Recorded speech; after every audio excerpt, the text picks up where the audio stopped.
Então, pessoal, boa tarde.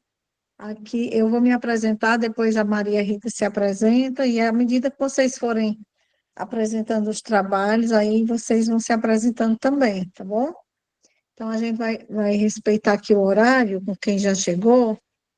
Meu nome é Francione Charapa Alves, eu sou do Prof. Filo da Universidade Federal do Cariri, que fica no sul do Ceará, e sempre gosto de participar desse evento, assim, sempre aprendo muito, acho que é um evento que nos enriquece demais. Esse programa é um programa muito rico, porque ele nos ensina bastante sobre o ensino de filosofia, a gente reflete, né, em sala de aula. Eu sou filósofa, mas sou pedagoga também, mas eu senti quando eu dava aula de filosofia, hoje eu não dou mais, só no mestrado, né, mas assim, na escola, eu sentia falta de programas como esses, né, de reflexões como essa. Então, esse programa é muito rico, juntamente com esse evento. Tem proporcionado melhorias, tem proporcionado muitas reflexões bacanas. E a gente hoje à tarde aqui vai ter as discussões. Eu vou abrir para a Maria Rita se apresentar e depois a gente continua. Ela vai dar aí também as orientações. Boa tarde, eu sou a Maria Rita, estou no terceiro ano de Filosofia na UFPR. Eu vou ser a monitora hoje da sala. São destinados 30 minutos para cada apresentação, 20 é para apresentação propriamente e 10 minutos para a gente ter um debatezinho. Qualquer coisa, deixei meu e-mail ali no chat, se precisarem mandar os slides, que daí eu compartilho tela e apresento, né? Então, qualquer coisa, é só mandar ali no chat que eu tô de olho. Pronto, e Maria Rita vai ser nossa vigilante aqui do horário, porque, embora tenha poucas pessoas, outras vão chegar e é bom a gente respeitar o horário de todos, né? Então, quando tiver faltando aí 5 minutos, ela colocou no chat que avisa. Então, eu vou chamar aqui os trabalhos de hoje, Relação de Poder e Masculinidade no Espaço Educativo e Filosófico na Visão Foucault. Está aí a pessoa, Josenildo? Ainda não, né? Simone de Beauvoir, Literatura, Feminismo e Formação Docente, Alana. Infância na Perspectiva Filosófica, uma abordagem conceitual, de Bruno da Silva. Bruno está aí, né, Aqui. Bruno? Então, a gente vai provavelmente começar com você. Vou chamar aqui os outros. A Filosofia de Sócrates como ferramenta formativa para a geração Z, de Ana Carolina. E Entre a Cruz e o Armário, um relato filosófico sobre a cartilha Quebrando Regras, de Arthur. Isso sou eu, professora. Pronto, então, a gente vai começar com o trabalho do Bruno, que é a Infância na Perspectiva Filosófica, uma abordagem conceitual, Bruno da Silva Conceição. Aí eu vou pedir à Rita se algum. Tem uns alunos meus querendo entrar, se algum procurar aí, é você que está na sala, é, Rita? Isso, Aceitando? eu vou liberando. Tá bom. Então, Bruno, seja bem-vindo, pode ficar à vontade aí no seu tempo. Vocês estão conseguindo visualizar a minha tela?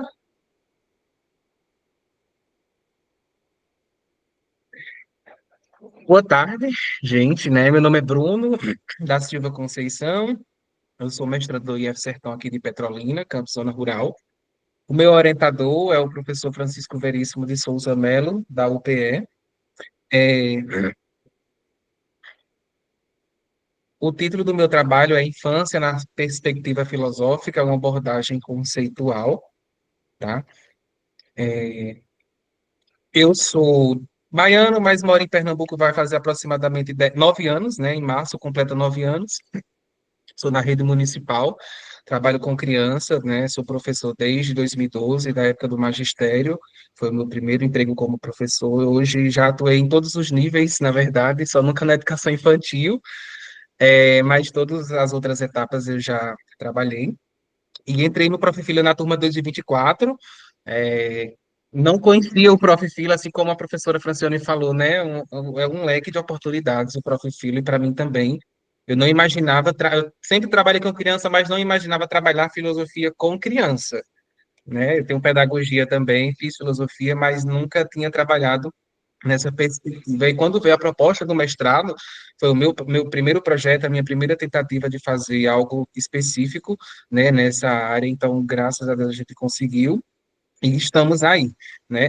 O que eu vou apresentar hoje é algo que ainda está para ser escrito, não foi escrito, faz parte de um dos meus capítulos da minha dissertação. Eu já fiz a minha qualificação esse ano, né? Em março, qualifiquei. Estou ainda fazendo as correções da qualificação para poder escrever esse capítulo, tá certo? Então, para vocês compreenderem um pouco, eu trouxe aqui como a minha dissertação ela está dividida em 3 capítulos. Esse primeiro capítulo ele foi escrito, que é sobre o ensino fundamental e filosofia. Eu trago um breve contexto histórico da filosofia para crianças e com crianças, né? Fala um pouco sobre o Lippmann, que foi o fundador, digamos assim, dessa perspectiva de ensino. Trago um pouco também dos princípios metodológicos e experiências do Walter Corran, que é o autor que eu trabalho atualmente na minha escrita mais propriamente dita, e aí dentro desse primeiro capítulo eu trago, né, um contexto histórico lá quando ele começou em Brasília, depois no Rio de Janeiro, com o projeto Filosofia em Caxias, a Filosofia em Caixa, trago os nomes que atravessam esse projeto, inclusive na Unpof do ano passado, participei do encontro que o Corran estava, juntamente com a Vanise, que é uma das coordenadoras lá do Rio de Janeiro desse programa, né, em Caxias, a Filosofia em Caixa. Ainda escrevi um pouco sobre a aplicabilidade do ensino fundamental, de filosofia no ensino fundamental, né, no estado da Bahia, em Lauro de Freitas, e no Maranhão. Né, eu trouxe a existência desses dois estados com a presença da filosofia no ensino fundamental a partir do 6º ano. Né? Não é o meu caso, porque eu trabalho do 1º ao 5º, mas aí eu trouxe essa possibilidade de ensino. E na minha qualificação, esse capítulo, ele foi sugerido para eu colocar no 2º capítulo, então o que eu vou apresentar hoje será o meu 1º capítulo, e o que eu já qualifiquei será o meu 2º, que eu vou falar mais um pouco sobre ele, né? E o meu 3º capítulo, ele tem intitulado Função Social da Filosofia e Implicações Práticas. Eu vou escrever sobre a função social da filosofia e seu ensino com criança, vou trazer as intervenções filosóficas, as discussões, as reflexões, os resultados dessas discussões e reflexões a partir da minha prática. Eu vou trazer no 3º capítulo também o meu produto educacional, como todos vocês sabem, né? A gente precisa ter esse produto, que é intitulado Caderno Pedagógico, Sequência Didáticas para Ensino de Filosofia. Então, as sequências que eu aplicar com as crianças, eu vou transformar ele nesse produto e será publicado juntamente com a minha dissertação. Então, o objetivo da minha comunicação hoje é apresentar a minha pesquisa de mestrado, como eu disse, está em construção, ainda não escrevi nada, absolutamente nada, só lendo, só estou fazendo leituras e corrigindo o que já foi escrito, né? E nele eu trago o quê? Os conceitos fundamentais, como infância, emancipação, criticidade, a criança e o direito da resposta, a filosofia da criança, o que é, como também filosofia como possibilidade para o desenvolvimento crítico na infância. Espero conseguir um bom material para estudar e fazer esses conceitos fundamentais aparecerem, né, na minha dissertação. E eu acredito que concentrar esse texto nessa abordagem é proporcionar à história da filosofia um estudo sério, comprometido com a qualidade no que se refere à filosofia da infância. Antes de eu começar a estudar filosofia com criança, eu não sabia dessa possibilidade.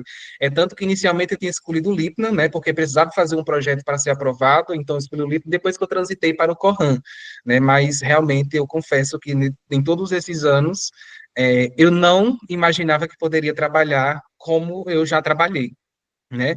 A fundamentação teórica que norteia a base desse capítulo para ser escrito é Ezequiel Teodoro, o Lippmann, o Corran e a Clarice, né? O Teodoro, ele apresenta uma experiência vasta na área da educação e seus livros demonstram conteúdos suficientes para dialogar com a pesquisa, como, por exemplo, a discussão da importância da leitura crítica na escola pública, né, e na escola em geral, a criticidade na leitura, e ele também traz a relevância do ato de lei, né, da importância do ato de lei, desde também a infância. E trago o Corran e o Lippmann porque eles são os fundadores, né, da filosofia com criança e para criança, e trago a Clarice, porque ela discute em seu livro Antropologia da Criança, justamente o que eu pretendo falar, né, mais à frente vai haver algumas perguntas norteadoras que está escrito nesse livro dela, da Antropologia da Criança, né, para que eu possa compreender melhor esse contexto. Então, é um estudo que apresenta a revisão bibliográfica como principal técnica metodológica.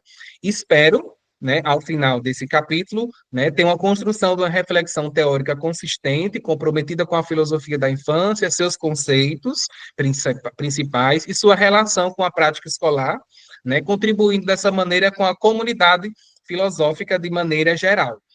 Aqui eu trouxe duas citações da Clarice, porque na hora que eu li, eu disse, poxa, eu também me fiz essas perguntas, e que bom que tem alguém que pensou bem antes de mim, né, sobre isso, né, o que é a criança, o que é ser criança, como vivem e pensam as crianças, o que significa a infância, quando ela acaba. Então, ela faz esses questionamentos, e aí eu estou lendo ainda esse livro, é um livro bem pequenininho, mas devido às muitas atividades e muitos acontecimentos que aconteceram comigo em 2025, eu não consegui fechar ainda essa leitura, né, mas é um livro que está me ajudando bastante nessa questão da reflexão e no fichamento, e ela traz também isso da criança como um sujeito social ativo e atuante, produtor, mais que receptor de cultura. A gente sabe que a criança ela sempre foi negligenciada. Quando a gente traz a história da criança, né, a gente conseguiu, graças à BNCC e a vários estudos, entender que a criança ela é realmente um sujeito social ativo e atuante, com direitos e aprendizagem que antes não existiam esses direitos,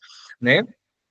Tratando-se da infância entre educação e filosofia, é um livro do Coran, e ele traz a infância em outros sentidos, não a infância criança, lá a infância de idade, né? Ele traz o primeiro conceito de infância como temporalidade, algo linear, algo que é contínua do ser humano, que entende como um primeiro ciclo vir a ser adulto. Ele também entende infância como inauguração do pensamento, né? Como um símbolo da afirmação do novo espaço de liberdade. Isso já não tem mais nada a ver com a criança a vir a ser adulto, né? É um outro tipo de infância. Para ele, a infância que educa a filosofia será, então, a instauração da possibilidade de um novo pensar filosófico nascido da própria filosofia.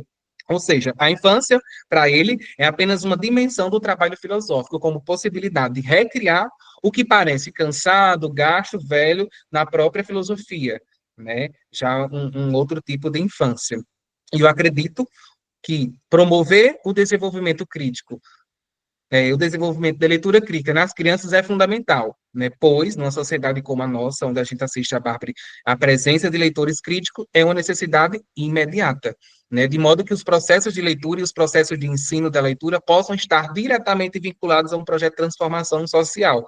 Isso já trago a parte do Ezequiel Teodoro falando da necessidade e da importância de termos leitores críticos para o desenvolvimento crítico dessas crianças e adolescentes, né, a partir da infância.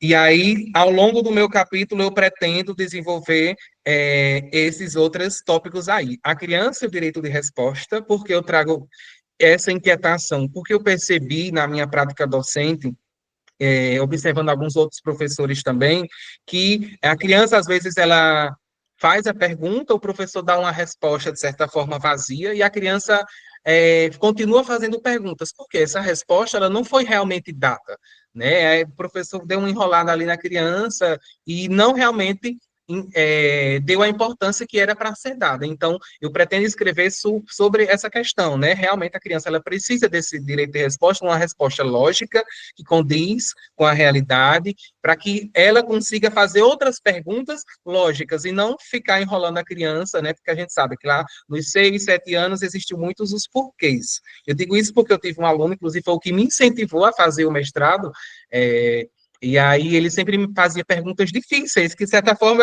eu tinha que pesquisar para saber. Uma vez ele me perguntou, professor, por que setembro é o mês tal, dezembro é o mês 12 e não o mês 10, né? Por conta da alfabetização, dezembro, então tem o nome 10, não? Na lógica dele era para ser o mês 10, né? Que realmente era há muito tempo, né? No outro calendário romano existia isso, mas a criança ela não entendia.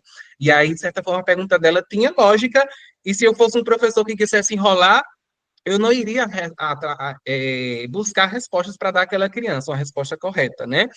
Pretendo conhecer um pouco, escrever um pouco, refletir sobre o que é emancipação intelectual, o que é criticidade, já que é um capítulo conceitual, e filosofia conceitual, filosofia da criança, o que é. A partir do que eu pesquisar, eu vou escrever e falar um pouco sobre isso. E, como eu já disse, também a filosofia como possibilidade para o desenvolvimento crítico na infância. Será se realmente é possível? Né? Além da minha prática dos estudos, né? Eu vou conseguir comprovar ou, enfim, escrever dizendo que existe sim essa possibilidade de desenvolvimento crítico na infância a partir da filosofia, e aqui eu trago as referências que norteiam essa minha apresentação, mas no meu capítulo vai haver outras referências, né? A gente sabe nossa dissertação, como diz o orientador, é um retalhos, né? São vários retalhos em conjunto, e é para a gente construir essa proposta de dissertação. Muito obrigado. Obrigada, Bruno, parabéns pelo excelente trabalho. Eu particularmente sempre tive interesse nessa área de filosofia para e com crianças, né? Trabalhei 10 anos no fundamental e valorizo bastante. Eu vou abrir aqui para alguém que quiser perguntar ou comentar alguma coisa, fazer a inscrição com Rita, tá bom? Mas eu vou começar. É, eu te indicaria sobre infância um autor que é chamado Felipe Arrieu. Não sei se você usou, né?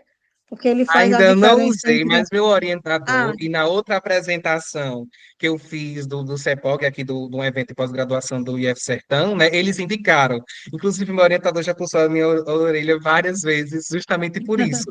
Veja, eu estava na sala de aula até dezembro, né, aí no início desse ano, mas aí fui convidado para trabalhar na Secretaria de Educação, então isso atrapalhou a minha pesquisa. Né? É um grande desafio, e aí estou ajudando na secretaria, estou como diretor de ensino, e isso atrapalhou muito, porque eu só tinha um vínculo, trabalhava só pela manhã, então eu tinha tarde, noite e finais de semana livre, para estudar, para fazer os fichamentos e escrever. Esse ano, esses 5 meses tem sido essa tormenta para mim, porque eu não estou conseguindo realmente focar na minha dissertação. Mas o meu orientador, e você agora, e meu outro avaliador da outra apresentação, também me recomendou, né, esse autor. E prometo que eu vou escrever sobre ele, viu? Vou ler e é escrever. porque quando a gente escolhe uma categoria, por mais que seja de outra área, a gente tem que procurar estudar, né? E eu Sim. entendo isso, viu? De vocês fazerem uma estrada assim, trabalho ainda é muito complicado. Além dele, tem a Luciana Osteto, que também ela trabalha com infância, e nas leituras dela, que você achar nos artigos, você vai achar muitas referências, né? O próprio Vygotsky também, que trabalha essa questão da interação social, porque da zona de desenvolvimento iminente, isso tudo ajuda essa reflexão que você está fazendo da criança que quer conhecer, que questiona, como é que a criança aprende, né? Então, esses autores são muito importantes, principalmente o livro Pensamento e Linguagem, do Vygotsky. Mas se você não vai ter esse tempo todo, pega o Arrier, para tu trabalhar a E a outra infância. é Fabiana, é Fabiana, né? Luciana Osteto. Ah, Luciana. Ah, É, anotei Fabiana. mas eu queria te perguntar uma coisa. A tua metodologia do trabalho, ela se classifica como? A minha metodologia é bem semelhante, eu já apliquei uma sequência, né? É bem semelhante à do Corran, né? Na verdade, quando eu participei na Ampof da apresentação dele com a Vanessa, eu disse, oxe, eu fui semelhante à minha prática, né? A gente faz um momento, primeiramente, de abordagem com a criança, um vídeo expositivo sobre o tema. No caso, a minha última sequência didática foi sobre curiosidade, né? Então, apresentei um vídeo sobre curiosidade, apresentei um texto filosófico que eu apropriei. Peguei do ensino médio, um livro, e aí apropriei para a criança, né? Teve uma história, teve uma música, teve jogos online específico para aquele tema.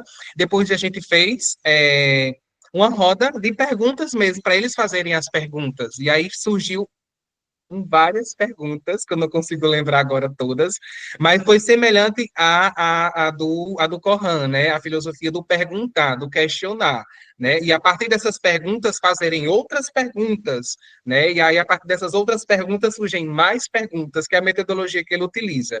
É semelhante à dele, a do perguntar. A metodologia da ação e da reflexão do teu trabalho, assim, da pesquisa em si, é qualitativa? Não, qualitativo você diz no sentido de eu, após essas práticas, eu O que é que você vai ter extrair algum delas dado. para a reflexão filosófica sua, do seu Ah, não, trabalho? será apenas uma reflexão filosófica, porque eu não vou conseguir ter tempo para fazer, né? Eu até pensei, na verdade, de colocar alguns questionários para os professores, né, perguntando Entendi. se eles existem a possibilidade de fazer filosofia, para as próprias crianças, porque como elas já estão no segundo ano esse ano, eu comecei no primeiro ano, no segundo ano elas já estão Tá ótimo. alfabetizadas, né? Então elas conseguiriam responder, mas eu não teria tempo também e precisaria do conselho de ética, né? Que É, demora bastante também para ser aprovada, então inicialmente eu coloquei na minha proposta para fazer isso, mas aí depois eu conversa com o orientador, a gente decidiu não fazer primeiramente nisso. Quem sabe no doutorado que eu vou ter mais tempo, né? 4 anos para fazer essa exatamente. questão. Quando você for fazer também, você pode fazer uma pesquisa de opinião, que não exige o comitê Hum, de ética. E doutorado, se quiser, a né? pesquisa de opinião, né? Parabéns. É, pesquisa de opinião não precisa, Fantástico. só que ela é mais fechada, né? Como um surveyzinho, um questionário. Mas é um trabalho muito rico, parabéns, viu? Vamos passar aqui para Muito outras obrigado. pessoas que queiram perguntar. A gente ainda tem tempo, né, né, Rita? Para perguntas, alguém quer? Carolina, Arthur, Espiridião, querem perguntar alguma coisa ou comentar do Bruno? Eu achei que ficou bem tranquila a apresentação, consegui entender, não tem dúvida alguma, não. Ok. Então, depois do Bruno, na sequência de chegada, foi o Arthur. Aí eu vou passar para o Arthur, depois a Ana Carolina apresenta. Tá bom, Ana Carolina? Tudo bem, se alguém quiser também apresentar antes, não tem problema algum. Bem, boa tarde, pessoal. Estão Tá. conseguindo me ouvir bem? Estou em Cajazeiras, interior da Paraíba. Tá bem quente aqui, estou com o ventilador em cima de mim. Mas assim, de antemão eu quero agradecer o espaço. Minha apresentação seria na terça-feira à tarde, mas eu estava em sala de aula, não tive como sair. E aí estou aqui junto com vocês essa tarde. É um prazer desde já. Eu me chamo Arthur. Eu sou professor de filosofia, como todos, como a maioria de vocês. Também sou pedagogo. Sou professor da Rede Estadual do Rio Grande do Norte, né? Inclusive, a minha pesquisa de mestrado e a intervenção foi aplicada, né? Desenvolvida e aplicada na Escola Estadual Coronel Fernandes, no município próximo aqui de Cajazeiras, chamado Luiz Gomes. Não sei se a professora Francione conhece, falou que é do Cariri. Então, são regiões acessíveis, né, próximas. E, e eu já estou em fase de conclusão, né, já qualifiquei o ano passado a minha pesquisa, a minha defesa está marcada para dia 12 de setembro, daqui a 2 semanas. Tá Estou bem quase pertinho. surtando, é verdade, estou quase surtando, um nervosismo, uma ansiedade, né, porque é uma responsabilidade grandiosa. Eu já deveria ter concluído o trabalho em março, né? Minha turma, meu programa é 23, 25, então se encerrou em março, mas eu, como a maioria dos meus colegas da minha turma, não conseguimos, pedimos prorrogação, e a gente vai agora para setembro para encerrar essa etapa, muito marcante. Eu vou pedir para entrar com o meu notebook, porque eu estou pelo tablet, para fazer a apresentação. Se der, eu agradeço demais.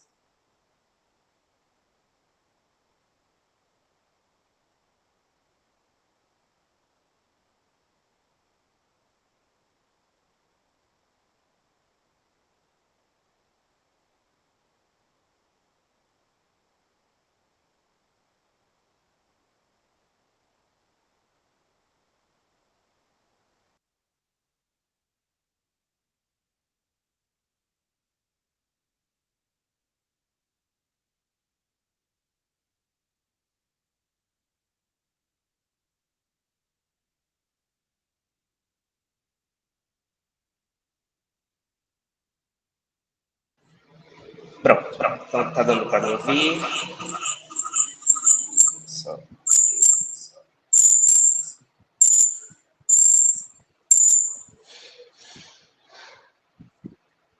Pronto. Vamos lá. Então, o título do meu trabalho, né, que não especificamente é o da minha pesquisa e também não é o do meu produto pedagógico, se chama Entre a Cruz e o Armário. É um relato filosófico sobre a cartilha Quebrando Regras. Eu desenvolvi a minha pesquisa com base na questão de gênero, né, que envolve as questões de gênero. É algo muito importante de ser discutido, né? É um assunto, é um tema que, de certo modo, ainda é preenchido por vários tabus, principalmente na realidade educacional no qual eu estou inserida, né? Eu trabalho no interior de um estado, onde, dentro dessa minha prática de 9 anos já de sala de aula, eu percebi que o discurso religioso, né, que está enraizado na nossa sociedade, de um modo geral, se apresenta de forma muito intensa na escola, né? Considerando que os nossos alunos e alunas levam para a escola, né, as suas realidades, as suas experiências, o seu próprio mundo. E isso acaba refletindo no dia a dia escolar. Então, a gente tem consciência que a gente vive num mundo que é caracterizado, né, que apresenta, né, ao mundo uma infinidade de culturas, de identidades, de perspectivas. E eu acho que é extremamente essencial repensar, né, essas estruturas tradicionais de aprendizagem, né, no sentido de que, no caso de onde eu trabalho, né, que é uma cidade pequena, de uma cultura extremamente conservadora, de cunho religioso, cristão, a escola como um ambiente vivo, né, que está contido dentro dessa cultura, né, acaba sofrendo fortes influências religiosas, né, e de certo modo acaba muitas das vezes reproduzindo valores conservadores, né, como no caso de Luiz Gomes, que é pequena, tem pouco mais de 10 mil habitantes, é uma cidade que a entrada é a saída, né, tudo que envolve a cidade tem como base a reprodução de valores, né,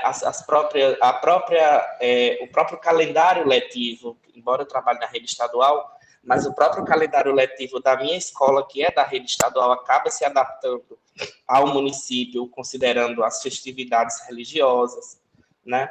Então, fui percebendo ao longo desses meus anos que a educação, na minha realidade, não é uma educação que acontece pautada na diversidade, né, no compromisso laico. É uma educação que ocorre de maneira presunçosa, né, onde há uma certa valorização maior para comportamentos e discursos religiosos, né?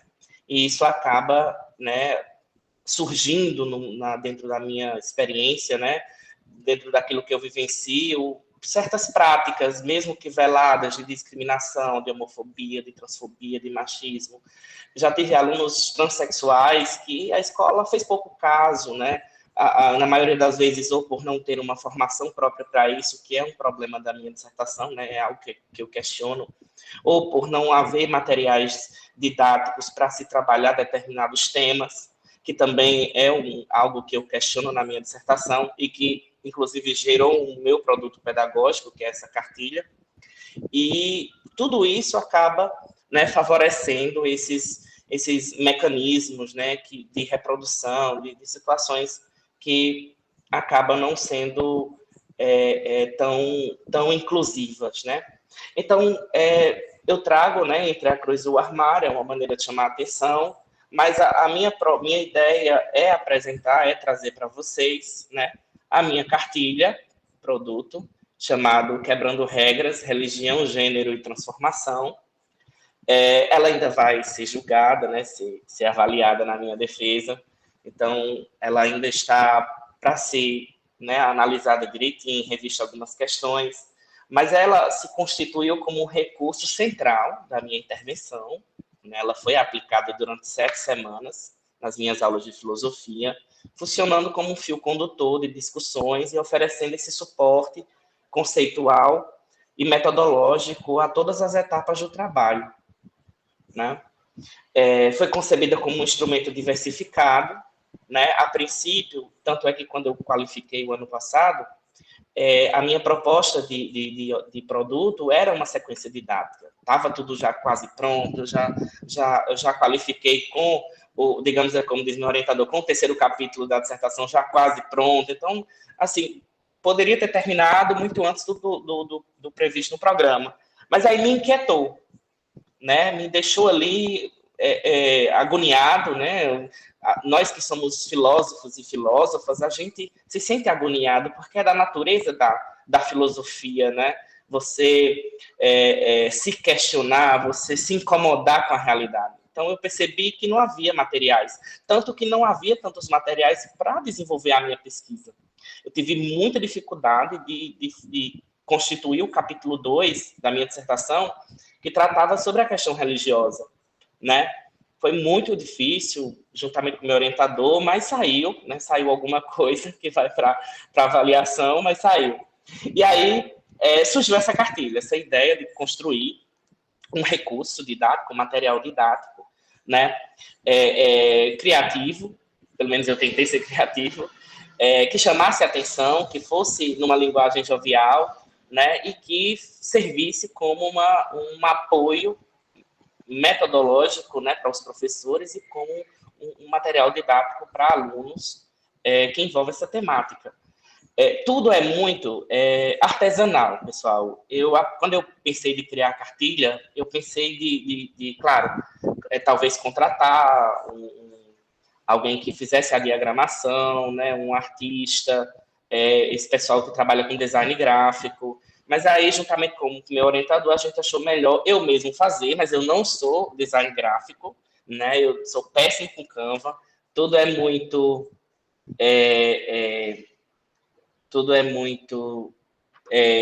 acaba sendo tudo muito artesanal.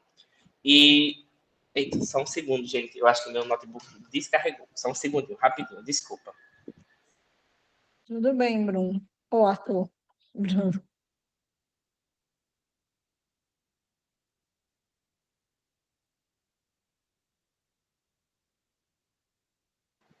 Mas estão conseguindo me ouvir? Sim. E assim, o trabalho foi todo feito artesanal, eu fiz pela plataforma Canva, a partir daquilo que eu entendia, né, dentro das minhas limitações com a plataforma. Tentei fazer com que fosse o mais colorido possível, porque também pela questão da representatividade, da diversidade, né, mas que também trouxesse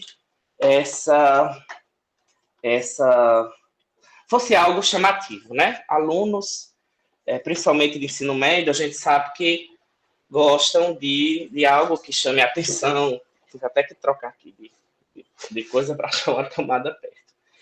E algo que chamasse a atenção desses alunos, né? E deixa eu ver aqui se eu acho que eu não tenho como...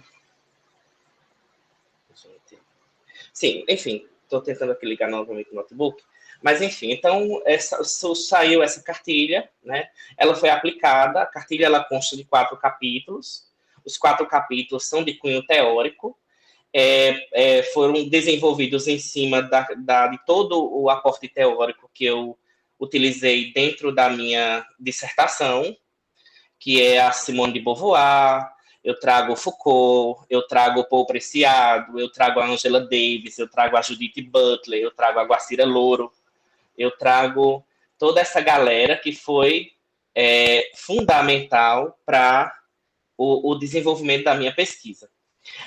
Os 4 capítulos foram aplicados em sala, né? Foram aplicados dentro da minha intervenção, e no meio da intervenção surgiu a ideia, juntamente com o meu orientador, de constituir um capítulo 5, juntamente com os meus alunos. Então, a cartilha ela foi produto da minha pesquisa, mas ela também acabou se tornando um produto vivo dentro.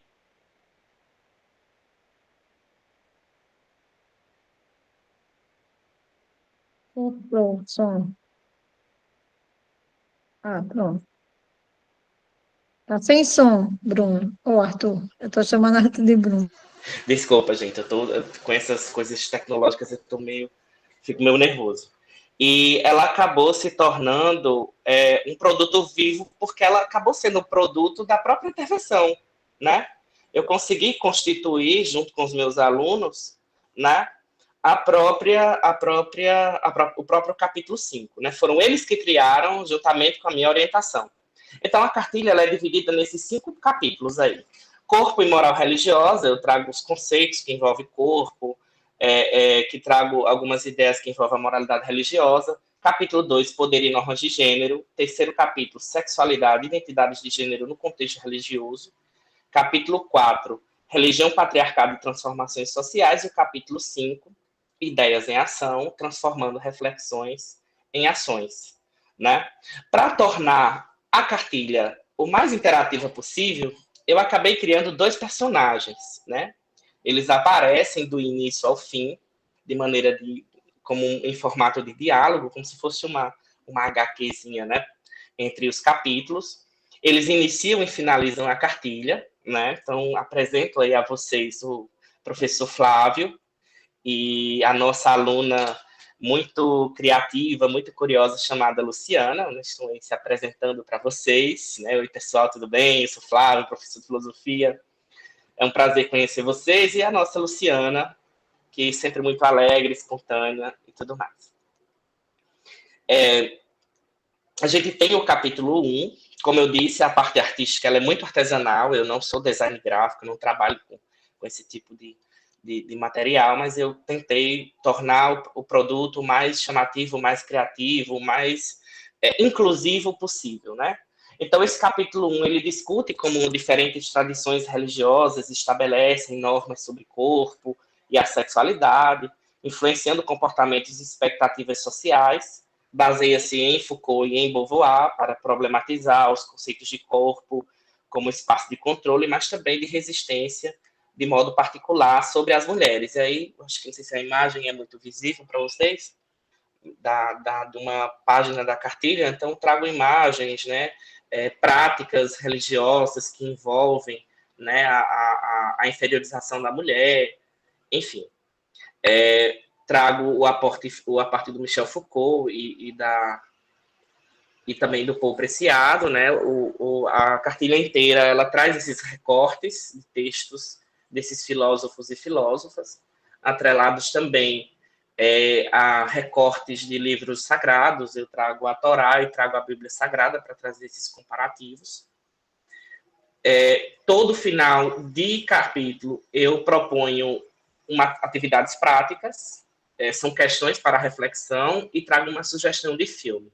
Na minha intervenção, durante as 7 semanas, eu consegui aplicar 2 filmes, que foi o filme... Pronto, esse aqui. Foi Em Nome de Deus, né? A de Magdalene Siste, não sei se algum de vocês já assistiu, que traz o contexto das lavanderias, né? Que eram mantidas pela Igreja Católica até, se eu não me engano, 1991, lá na Irlanda, né? Traz esse contexto de exploração das mulheres, que eram marginalizadas, que eram inferiorizadas, na maioria das vezes por questões bobas, e eram mantidas em trabalho de regime escravo, né, através de exploração e tudo mais, enfim. No capítulo 2, eu trago a construção social dos papéis atribuídos a homens e mulheres, evidenciando como as religiões historicamente legitimaram hierarquias de gênero, né, acabo dialogando com o Foucault, com a Butler, com o Preciado, defendendo que o gênero não é uma essência física, mas é uma construção cultural que é passível de transformação, né? E que essas transformações elas vão ocorrendo com o passar do tempo. E principalmente dentro do ambiente escolar, que é um ambiente vivo, né? Então, trago também a Judith Butler, aí são trechos que eu extrair da própria cartilha e dos próprios livros. Para orientar a Joan Scott, ela também aparece, o gênero é igualmente utilizado. Só falta 5 minutos, né, Rita? Desculpa. Também eu trago outra proposta de intervenção, né, de reflexões. Eu trago o capítulo 3, que vai tratar sobre a relação entre moral religiosa e diversidade sexual. É nesse capítulo que eu trago trechos dos livros sagrados. Trago a Davis, trago a Ivone Gerbara, não sei se algum de vocês já ouviu falar. É uma teóloga muito importante que fala sobre as questões de gênero dentro do ambiente, dentro do cristianismo. Né? Ela diz que a teologia ela não pode mais ignorar os corpos, que a sociedade ela é pluralizada e não tem como as religiosidades, principalmente de origem cristã, de cunho cristão, manter esse discurso unilateral. Né? É necessário reenxergar a sociedade, reanalisar os discursos, reanalisar os textos sagrados. Trago também outra sugestão de filme, esse também foi aplicado na minha intervenção, Orações para Bob, né? Foi um chororô na sala de aula, e, enfim. Capítulo 4, né? Investigo as religiões, como as religiões se estruturaram historicamente nas sociedades patriarcais, né? Como foi constituído esse controle social. Trago exemplos da Teresa d'Ávila, trago da Amina Raoud, que é uma das rabinas, né, do movimento muçulmano, do movimento dos judeus, né, do judaísmo. Trago também essas representações, atividades práticas.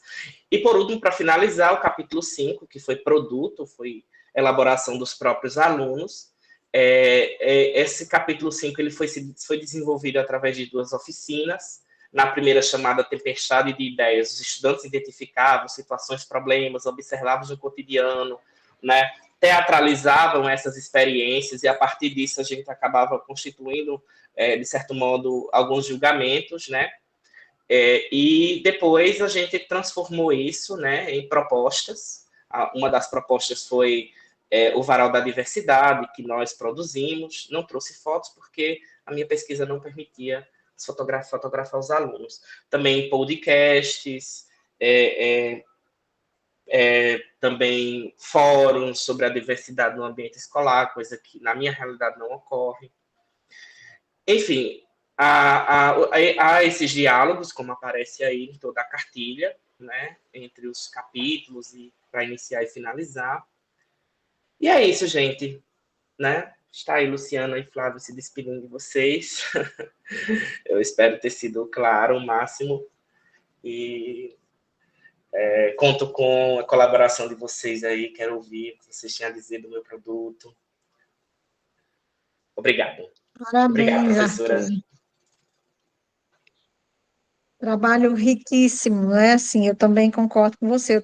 Eu tenho há uns 2 anos eu estou com os projetos de pesquisa de gênero, na área de gênero na universidade, porque, inclusive, uma de ensino médio, que está concluindo agora, e eu acho, assim, importante demais esse trabalho, demais, né? A gente vê a cada dia isso está ficando mais evidente.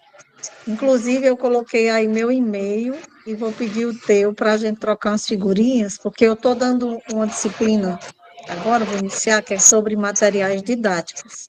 Sim. Aí eu vou pedir, se você tiver a disponibilidade daqui para janeiro, numa sexta-feira, apresentar esse trabalho. Depois você defender. Para a nossa turma online, se você puder, será Com um certeza, prazer. professora. O prazer será todo meu. Né? Esse trabalho teu aí que você expôs, já é o trabalho completo do produto? Isso, o que eu mostrei aqui são páginas da cartilha. Da cartilha, Isso. mas tem mais conteúdo assim na cartilha, né? Tem mais. A cartilha tem 50 e tantas páginas. É o que eu digo para os meus alunos, né? Para eles fazerem esse material à parte, porque eu pesquisei e vi que algumas pessoas não fazem ainda o produto à parte com sua própria ficha catalográfica, porque isso serve de material didático, né? Sim, É concordo. muito bacana. Estou, assim, muito feliz de ter vindo para essa mesa hoje com esse trabalho de Bruno e de Arthur, né? Nossa, muito E estou obrigado, curiosa professora. para conhecer mais. Quando for a sua defesa, você vai divulgar com a gente. Aí eu deixei o meu e-mail, se tu puder deixar o teu, Bruno Vou, também. deixa sim, professora. Viu? Só Alguém quer perguntar alguma coisa? E também o seu referencial, um referencial muito robusto, né, na área, assim, todos os teóricos que a gente conhece da área de gênero você traz, muito, muito bacana. Alguém quer perguntar alguma coisa, comentar? Vou só ligar o meu carregador aqui.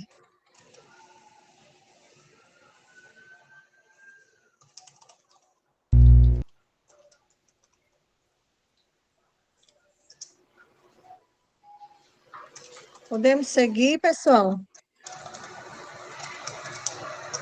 Então, ninguém mais quer perguntar? Então, eu vou perguntar.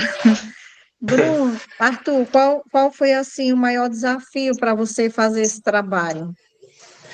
Professora, eu acho que o tema, a princípio, né? Quando eu lancei a proposta, aliás, quando eu já trabalhava essa temática nas minhas salas de aula, nas minhas aulas com os meus alunos, né?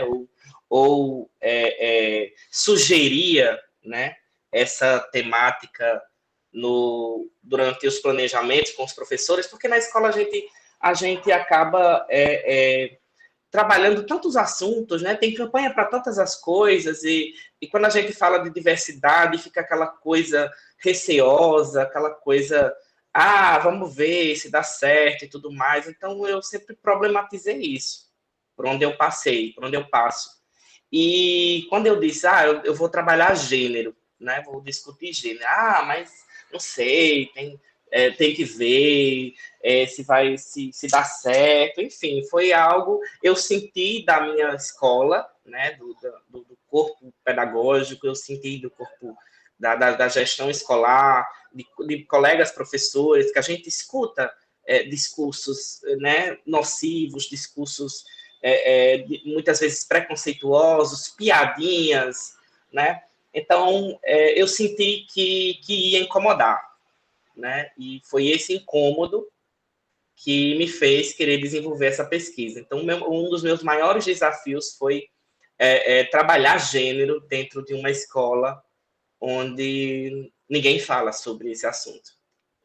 Que são muitas escolas assim, né? São E o muitas. fenômeno religioso também. O meu orientando defendeu laicidade na escola pública, uma análise do fenômeno religioso do ensino de filosofia. Foi bem bacana.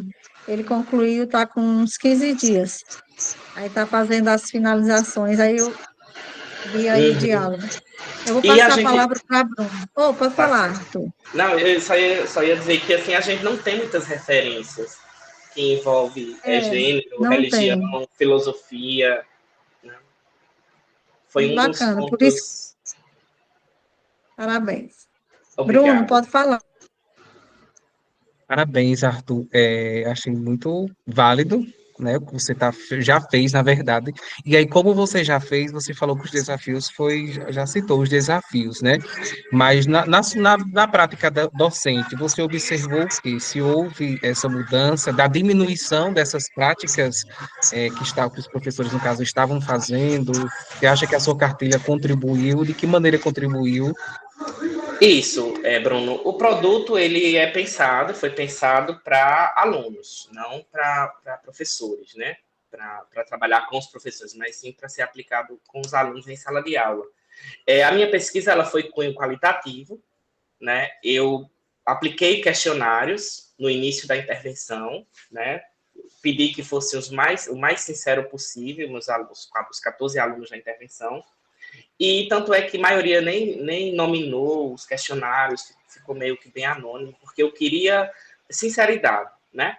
E assim, as respostas acabavam sendo as mais variadas possíveis, desde que isso não está na Bíblia, ela só fala de homens e mulheres, e, portanto, é inaceitável esse tipo de coisa, como, por exemplo, eu não sei nem o que eu estou fazendo aqui, né? Eu acho extremamente desnecessário essa discussão, essas aulas com esse tema, porque é algo que não vai contribuir para a minha educação. Há outros que diziam, é importante, é necessário, a gente tem casos de homofobia, de transfobia dentro da escola, e isso é válido. E eu reapliquei o mesmo questionário no último dia da intervenção, né? Meu objetivo foi comparar essas respostas. E por incrível que pareça, né, eu já esperava também, né, eu queria, né, porque era que foi que houve melhoras nas respostas, né? Muitos alunos que não colocaram o nome, nominaram seus questionários, e eu pedi sinceridade, foram sinceros, disseram que tanto a aplicação, tanto a intervenção, os diálogos que nós tivemos, como os filmes, como a própria cartilha que ficou com eles, com esses alunos, que trouxe informações que eles não tinham noção, eles não sabiam que era possível, né? O trabalho, né, ele traz críticas, tece críticas ao discurso religioso, mas ele também abre espaço para a renovação, que muitas das religiosidades já têm feito, né? A gente viu nos últimos anos, por exemplo, com o Papa Francisco, né, que foi um líder religioso muito aberto, né? Ele deu falou muito sobre a questão da diversidade, sobre a importância de respeitar o outro e tudo mais, né? E isso eu também conto, eu também trago essas informações dentro da cartilha. Ou seja, o objetivo foi entender fazer com que os alunos e alunas percebessem, né? Eu posso ter minha fé, eu posso ser religioso, mas eu também tenho que aprender a respeitar o mundo, a respeitar as pessoas, a respeitar seus corpos, a respeitar suas existências, a respeitar suas vozes, né?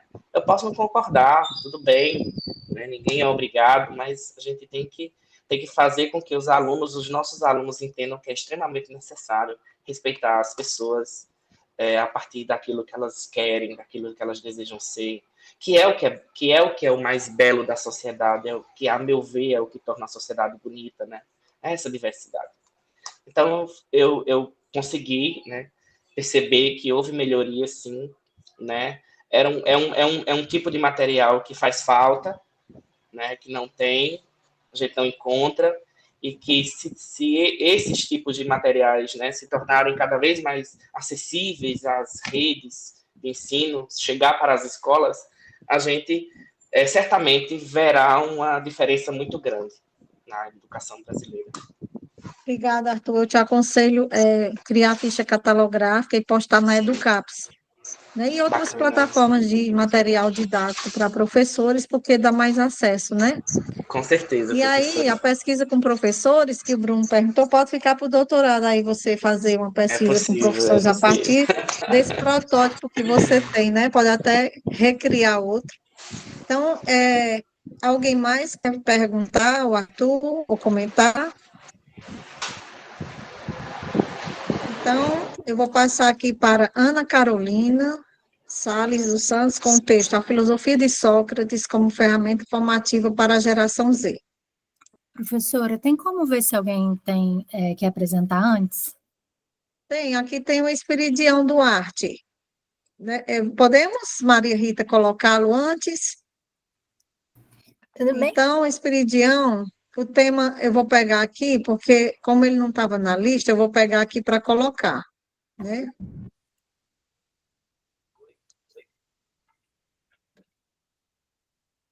Bom, Esperidião, você pode apresentar o seu?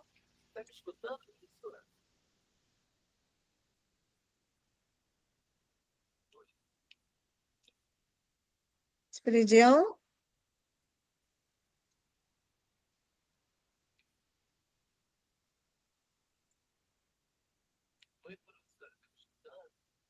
Esperidião Duarte?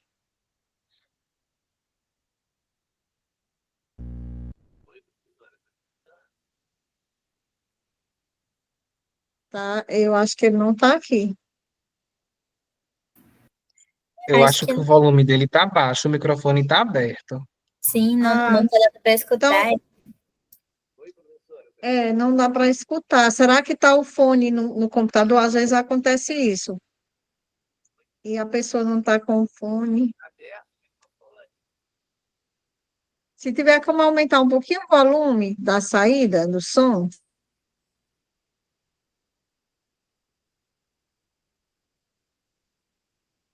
Se você quiser, pode sair e entrar novamente, que às vezes acontece isso com o meu. Às vezes eu fico mudo, o meu está acontecendo direto, fica mudo, aí eu saio, entro de novo, melhora. Eu não sei se é o computador ou se é o o Meet.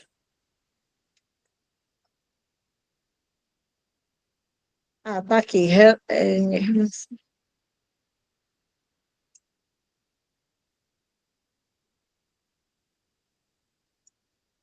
Rita, você tem aí o título do trabalho dele? Porque eu caí, a internet caiu, aí eu estou sem achar aqui o título. Vou achar aqui, só um minuto. Obrigada. Pronto, Esperidião, tá ouvindo? Vai ligar o microfone.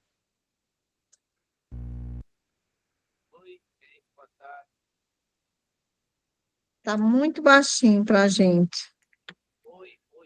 Você não quer usar no celular também, ligar o celular? Porque às vezes fica melhor. Pega o link no celular e deixa aí só a imagem, se quiser.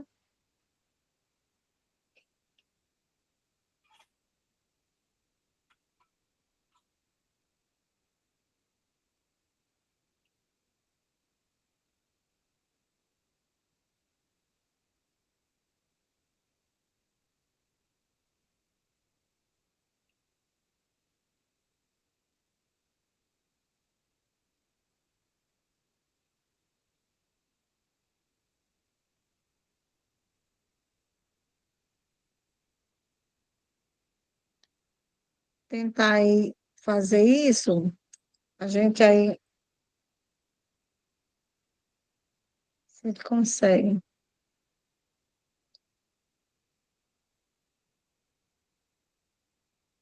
Enquanto ele não consegue, né, assim, vou fazendo aqui uma reflexão sobre essa questão dos produtos.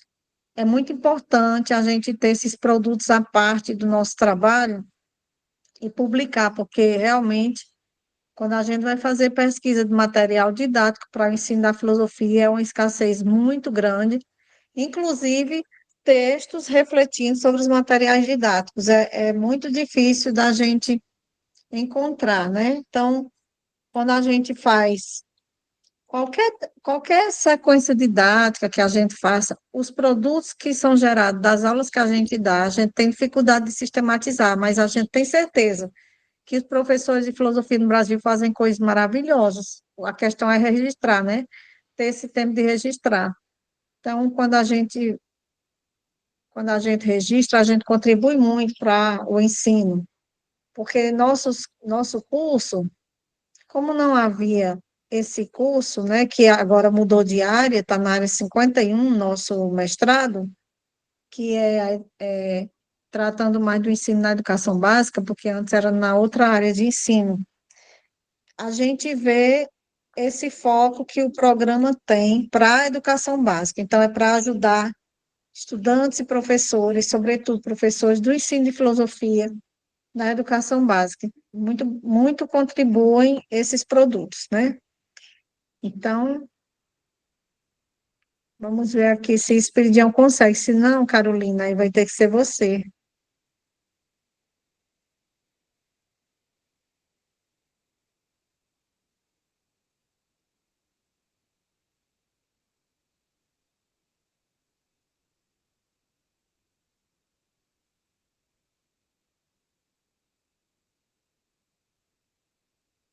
Esperidião, conseguiu? Licença, deixa eu Pronto. desligar o seu microfone. Ele está com problema de microfone. Professor, duas dicas podem ajudar. Ou sair e entrar da chamada, não sei se já testou isso, ou ao lado do botão do seu microfone ali, em verde, vai ter uma setinha. Aperta nessa setinha, aperta aí depois o nome do seu microfone e vê se tem outro nome para ser selecionado. Se tiver um outro nome, teste selecionar esse outro nome, que às vezes funciona melhor. Ele testou sair e entrar, mas o outro não. Aí tem a questão do nome do microfone. Ao lado do ícone verdinho do microfone, aperta a seta para cima, clica no nome que tem depois de microfone, veja se tem outro nome, se tiver, seleciona ele. Mas, além dessas dicas, de fato, não tem muito que pode ser feito. Vou deixar vocês aqui com a monitora e a mediadora e Seguimos como for possível. Obrigada, viu? Obrigada. Então, eu vou passar para Ana Carolina mesmo, porque ele não conseguiu resolver, tá bom? Então, Carolina, se você puder apresentar o seu agora, por gentileza.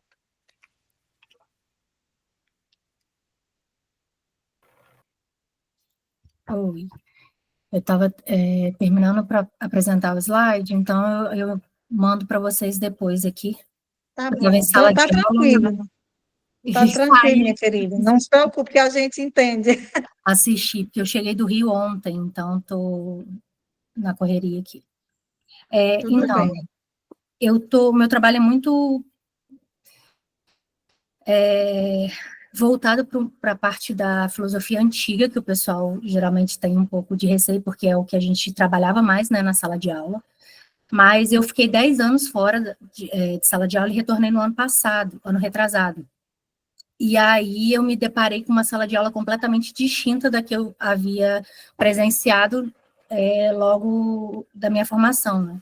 E da mesma forma como eu fiquei distante da sala de aula, eu fiquei distante da filosofia. Então eu retorno para a filosofia ao mesmo tempo que eu tenho uma virada de vida mesmo, e vejo uma sala de aula que os alunos são completamente dispersos, desinteressados e sem motivação nenhuma para estar ali mesmo.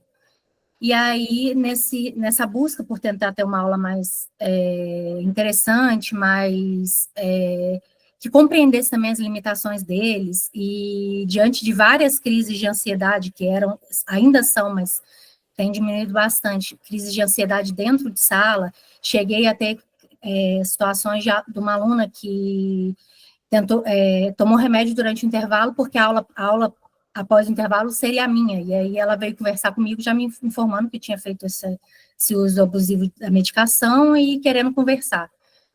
E aí eu me vi como aquela professora que seria a escuta do aluno.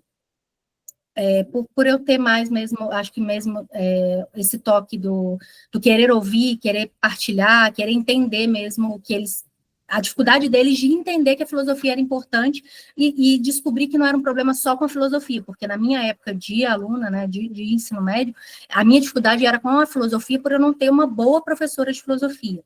A minha professora era uma professora de geografia adaptada para a filosofia que não dava aula de filosofia. Na verdade, ela não dava aula, nem de geografia, nem de filosofia, não tinha aula. A gente escrevia frases de filósofos, durante 3 anos colávamos nas paredes. E aí, diante disso, eu vejo uma necessidade da gente, e ao mesmo tempo numa busca pessoal de autoconhecimento mesmo, de saúde mental, né, de ter uma saúde mental em dia, eu me deparo de novo com a filosofia antiga e com Sócrates, e vejo o quanto, quando eu começo a mostrar para eles que essa necessidade de introspecção mesmo, de olhar para si, de entender que, eu preciso ter, porque eles têm isso muito exacerbado, de olhar para o próprio umbigo, mas ao mesmo tempo eles não conseguem ver as relações deles, ver ao redor, né, o que é importante para uma boa vida e o que não é. E aí, quando eu começo a trazer essa ideia do autoconhecimento, mostrar para eles que a gente vive um movimento muito cíclico, né, das histórias se repetirem, eu começo a ter uma aceitação melhor da minha aula. E aí, diante disso tudo, me achando incapaz de manter ali aquela sala, de conseguir... A escola que eu trabalho é uma escola muito boa, apesar de ser em Minas, a gente não tem um salário legal, das escolas serem bastante sucateadas. A gestão da minha escola é muito boa, e aí a gente consegue trabalhar bem. Eu me deparo com essa necessidade de pausar para olhar para si e mostrar para os alunos que não é um movimento que somente eles precisam fazer. Quando eu me humanizo e mostro para eles que eu não sou além deles, eu tenho essa receptividade. E aí eu começo a entender aí que eu preciso buscar um conhecimento, e aí eu descubro, né, o mestrado e tal, e começo a fazer esse movimento também para ter um estudo, para reler os clássicos que já tinha muito tempo que eu não via. E começo a perceber que, meio que no movimento meu, né, pessoal, mas ao mesmo tempo também de me entender ali na sala, que tem essa superficialidade, que a gente precisa tentar entender sobre virtude, ética, sobre as nossas relações, e começo naquele trabalho de formiguinha mesmo, trabalho com turma de primeiro, segundo, terceiro ano em IEJA, e eu chego na escola e os alunos não têm essa ideia real do que eles estão fazendo ali numa sala de filosofia, numa classe de filosofia.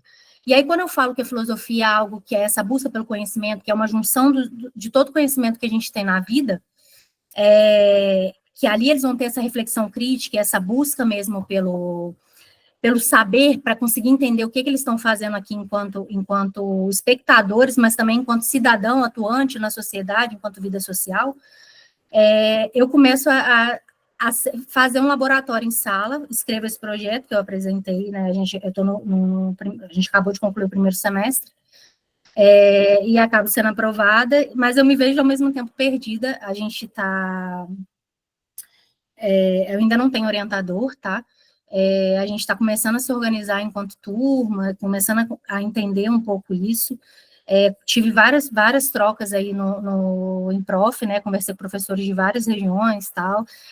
Me passaram dicas, tal, até porque até então eu estava com bibliografia Sócrates, Freire e com os estoicos. Aí agora eu já comecei a ler, já estou desenvolvendo Paulo Freire, porque eu não tive uma boa base mesmo, pedagógica, para trabalhar na sala de aula.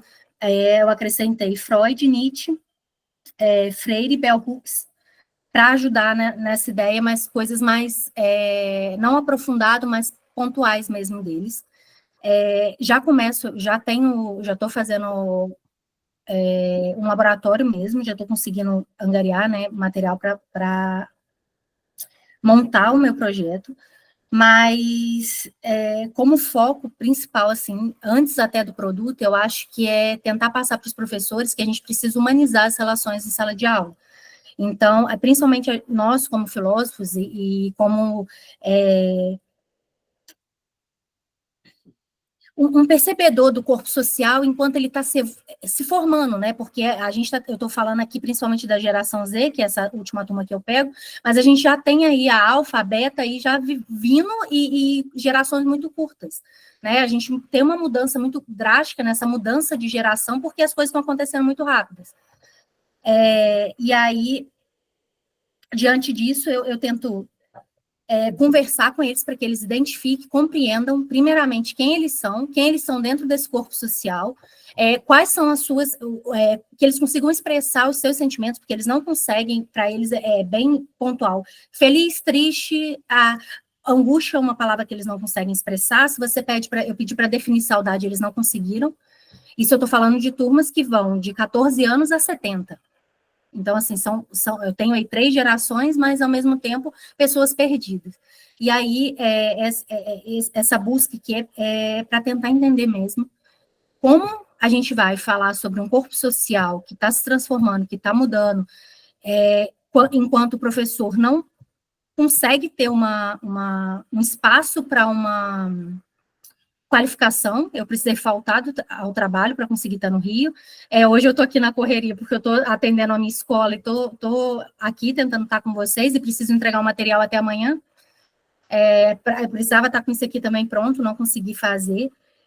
Já estou concluindo, já vou encaminhar, se os colegas depois quiserem entender de uma forma mais organizada.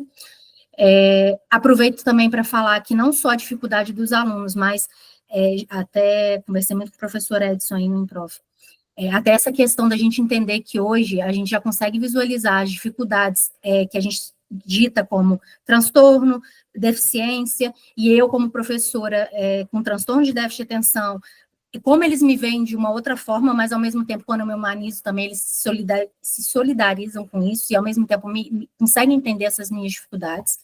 E isso não se torna um problema. Mas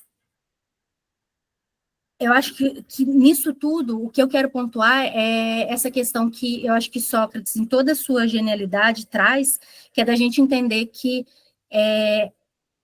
o conhecimento em si, ele é o tempo todo possível. Não adianta, eu não posso me colocar como dona da razão, dona da verdade, mas eu também não posso esquecer que eu tenho que buscar esse conhecimento. Então, assim, eu não estou conseguindo, eu estou muito nervosa, inclusive, não estou conseguindo nem... Não se preocupe.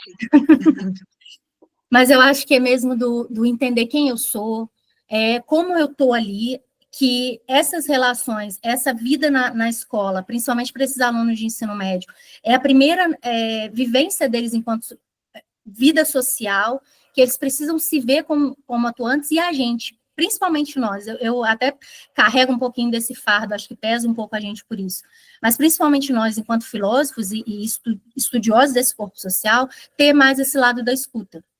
Então, a ideia do produto é forçar essa relação dialética, é mostrar para eles que eles não podem simplesmente receber, precisam refletir e agir de acordo com isso. E tem sido muito válido essas interações, inclusive já mudei toda a minha perspectiva de aula.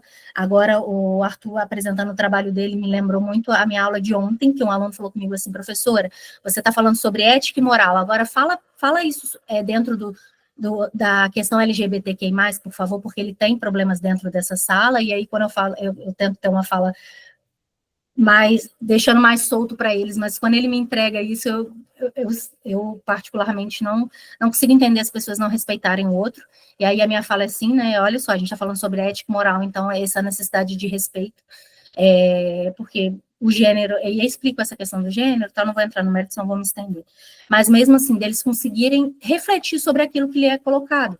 Então, eu tenho uma turma que tá com problema na sala de aula, tem 6 meses, eles pediram para mudar a posição do quadro, a gente falou que ia mudar, que eles iam voltar do recesso já com essa mudança, e não aconteceu. Aí, nessa sala de aula minha, eu trago isso para eles. Olha só, não aconteceu, vocês estão representando de turma, por que não aconteceu ainda? Não sou eu como professora que tem que falar, são vocês. Se vocês não conseguem reivindicar isso aqui, vocês não vão conseguir lá fora, e aí vocês vão passar a ser massa de manobra, né, essas ideias. Então, eu tento partir do que parece simples, que para mim não de Sócrates, para desenvolver isso neles, porque eles não têm essa busca, o conhecimento que eles têm é só o que ali é TikTok, Instagram, X, é o que vem pronto, aí quando você questiona qualquer coisa, eles falam, eu não acredito no voto eletrônico, estou falando na aula de ontem, que é o que está mais recente na minha mente. Ah, tá, por que não? O que te mostra que ali pode não ser confiável? Não, porque o presidente não podia estar lá. Mas e o seu prefeito, que você acabou de votar, poderia? Não, meu prefeito eu consigo ver que poderia. Falei, então é a máquina que não funciona? Como que é o funcionamento dela? Vamos procurar para a gente conseguir trazer isso para a sala de aula. Então, acaba que as aulas, eu fujo um pouquinho do projeto pedagógico, porque eu falo das coisas, mas eu tenho trazido o tema ao invés do filósofo. Então, a gente vai trabalhar ética e moral, vamos trabalhar Sócrates, Kant, Nietzsche, em vez de a gente trabalhar o filósofo, eu consigo render mais os assuntos, eu consigo trazê-los para a sala de aula e eles participarem efetivamente. Então, a busca vai ser nessa ideia do qualitativo, do quantitativo, já estou gravando algumas aulas, já tenho feito algumas pesquisas com eles, inclusive o trabalho das minhas turmas de terceiro ano, do quarto bimestre, eles fazerem um trabalho enquanto turma, todos os alunos da turma, eles vão fazer pequenos grupos e depois juntar, falando por que eles merecem a pontuação daquele bimestre, só porque eles merecem. Que é uma forma de eu instigar esse movimento dialético mesmo, deles conversarem primeiro entre si, em pequenos grupos, e juntar essa ideia enquanto turma, para eles conseguirem entender mesmo como funciona isso. Parabéns, Carolina. Excelente trabalho. Assim, eu fico encantada só de ouvir. Você disse que não teve formação pedagógica, mas para mim você tem a formação pedagógica, que está além dos livros. Eu acho que a gente tem várias formas de adquirir a formação pedagógica e disciplina é uma delas, né? Mas na prática pedagógica, o Tardif vai dizer que a gente adquire bastante, né? Então, assim, o que eu percebo é que quando você para pensar, eu passei tanto tempo afastada, isso aconteceu comigo também. Eu fiz filosofia, terminei em 2000, aí depois fui fazer outras coisas, tá? Tinha feito economia, aí fui fazer pedagogia, não sei o quê.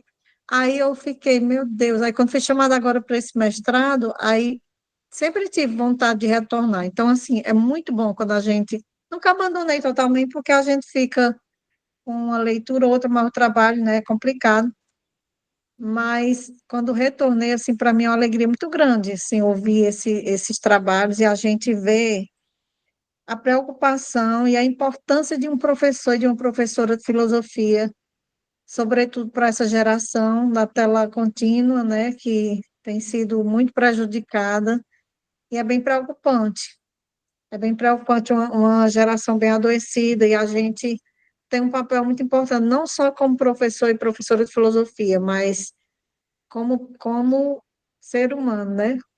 Como ser humano, como uma geração que entende isso e que vê essa diferença, porque na década de 80 tinha teóricos que se preocupavam com o jornal, que trazia ali uma notícia, a notícia muito complicada, aí depois vinha propaganda de creme dental, a pessoa já esquecia, né? Hoje não dá tempo nada, né? Assim, a pessoa já imagine essa rapidez aí das informações, como não consegue processar, a gente não consegue processar com tanta rapidez que são, né?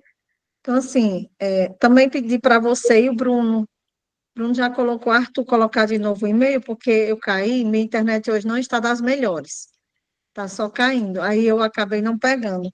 Mas para a gente trocar algumas ideias, assim, quando a gente puder, é muito bacana ouvir esses trabalhos e a gente continuar quando, na medida do possível, né? Você é do Rio de Janeiro, é? Faz no Rio de Janeiro, é? Eu faço na Unirio, mas eu moro em Minas Gerais, Juiz de Moro em Fora. Minas. É um desafio maior ainda, né? Eu trabalho numa cidade vizinha, então eu trabalho em Santos Dumont, que é uma cidade menor. Ok, então eu vou passar para aqui os colegas, quiserem comentar ou perguntar alguma coisa.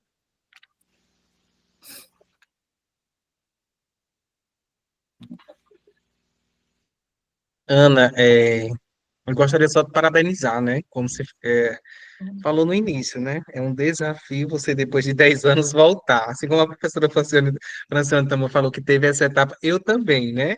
Eu me formei em filosofia, mas nunca tinha trabalhado com filosofia. Minha área sempre foi educação básica mesmo, primeiro ao quinto. E aí, com o mestrado, foi que eu voltei, né? E aí, quando você fala lá no início, vou trabalhar filosofia tradicional e tal, que já é muito batida, enfim, mas o que eu aprendi na uma das aulas no mestrado com o professor Rafael foi filosofia se faz com filosofia, né? Filosofia se faz com a história da filosofia, né? Não existe como trabalhar filosofia sem usar da própria filosofia, né? Então acredito que você está no caminho certo, sim, viu? E não fale mais isso que está batido, enfim, é a sua pesquisa, tem que valorizar a sua pesquisa. A gente se faz filosofia realmente utilizando-se da própria filosofia, e parabéns. Obrigada. É uma pesquisa linda, né? Alguém mais quer comentar? Não? Então, vou passar aqui para a Esperidião para ver se ele já resolveu a questão do problema, né? Da apresentação.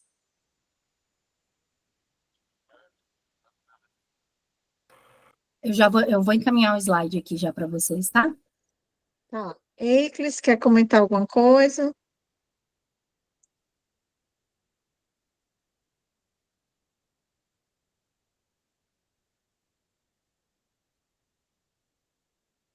Esperidião, conseguiu? A gente não escuta, eu não escuto nada, eu não sei se vocês conseguem ouvir. Tu tá no Consigo celular também. ou no computador? Tu pode digitar aí, por favor? Porque se você conseguir entrar no celular, deixar sem a imagem nem nada no celular, deixar só o som, aí você baixa o som do computador e a gente escuta.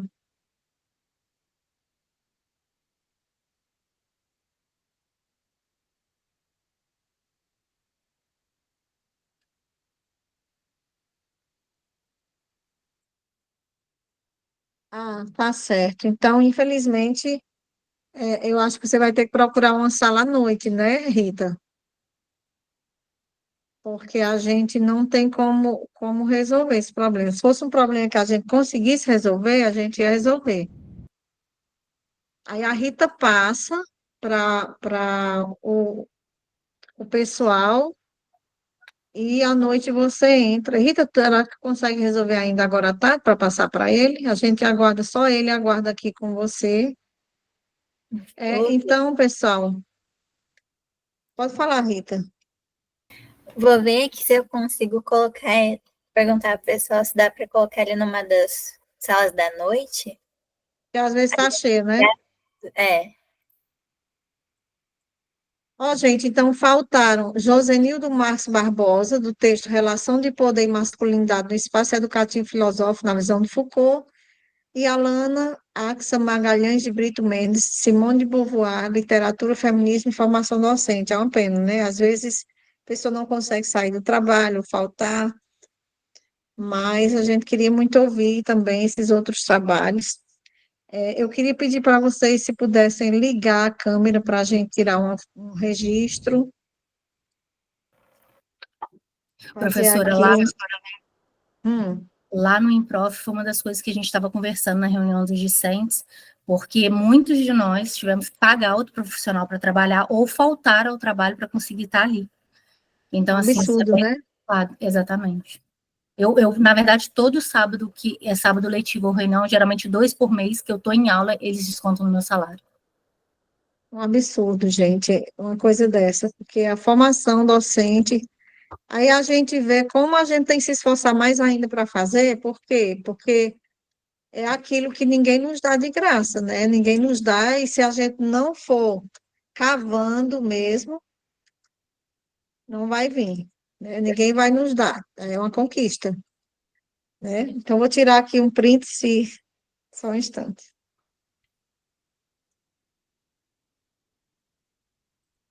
Sou um pouco lenta, tá? Estou tirando aqui. Quero dizer assim, né? Quem sabe a gente se encontra em algum evento presencial, mas desejar assim tudo de bom para vocês, porque eu sou fã, né, dos professores que trabalham e estudam, né? Porque eu sou dessas também, e a gente sabe como é difícil a gente conseguir. E eu estou nesse mestrado, estou no de educação e de saúde, estou nesse. É muito custoso, mas é tentando dar oportunidades para outras pessoas que, como eu fiz o mestrado, como eu consegui fazer, eu acho que a gente que fez tem a obrigação de depois puxar outro colega, né?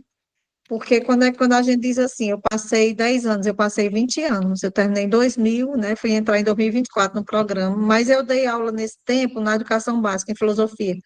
Só que a gente fica assim, por que que demora tanto? Porque as oportunidades para a filosofia são muito poucas. As oportunidades são muito poucas e aquelas que tem, a gente tem que fazer valer. E esse mestrado tem chegado, né, para a gente muito forte. Eu valorizo muito, muito esse mestrado. Vejo as dificuldades que os professores de filosofia têm. Eu, como pedagoga, não sei se o Arthur percebe isso, a Ana Carolina, o Bruno, que dão aulas, né? A gente percebe a dificuldade que a pessoa que faz só filosofia bacharelado tem a dificuldade de entender a sala de aula, né? E é natural. É natural. E esse programa, assim, contribui demais. Se todo mundo soubesse, essa sala estava cheia aqui, para todo mundo estar ouvindo, né, as coisas e vendo esses trabalhos maravilhosos e divulgar. Então, por isso que eu quero convidá-los futuramente, o Arthur que terminou agora, para vir na disciplina, para falar, a gente trocar figurinhas, pessoas de outros colegas do Arthur, os colegas da Carolina, Carolina Bruno, né, está apresentando seus trabalhos. A Rita, daqui a pouco, né, já está terminando aí o curso, daqui a pouco vai estar também nesse papel. Então, é só agradecer a vocês. Eu não consigo escutar o Espiridião.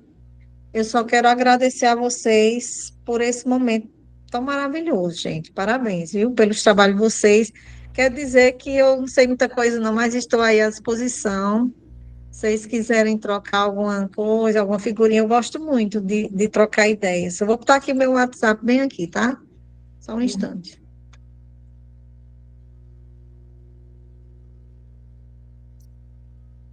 Pronto, eu coloquei aí, depois quem quiser trocar uma figurinha, é obrigado. Todo dia que aí não tem tempo, mas qualquer coisa que vocês precisarem, ou quiser conversar, ou nos dar dicas, que eu quero depois o material de vocês para guardar aqui para a gente divulgar, né? Quando vocês publicarem, mandar, publiquei, tá aqui, né? Ana Carolina, pode falar. Eu acho que essa oportunidade vem para mim numa fase da vida muito difícil. E quando eu cheguei lá no Improf, foi a primeira vez que eu me vi dentro do mestrado. Eu estou na sala de aula, tenho os meus amigos, minha turma é maravilhosa, meus professores são muito bons também. Mas quando eu me vi podendo fazer a diferença lá nas votações, para reivindicar pelos meus colegas que não puderam estar ali, me senti atuante. Hoje eu cheguei na escola da minha filha para levar ela, a própria professora da minha filha falou assim, cara, você já está com outro semblante. Eu vivi uma relação abusiva há 10 anos, estou com um processo depressivo muito grande, e assim, estar aqui com vocês realmente é uma glória, assim, queria agradecer e dizer que a filosofia, ela vai muito além disso, ela é vida. Ela é a vida. A gente vê a força da sua voz quando você está falando, como você é uma mulher forte, a gente percebe, Uma já desde o apaixonada início, pela minha sala de aula. né? Pois é, cuide de você também, que a gente cuida dos outros como professor, mas é um desafio a gente também se cuidar, né? Assim, fica emocionado também. Então, gente, muito obrigada. Um beijo bem grande. Tchau. Vamos encerrar, né, Rita? Obrigado, Aqui tchau, na Aparecida. tchau.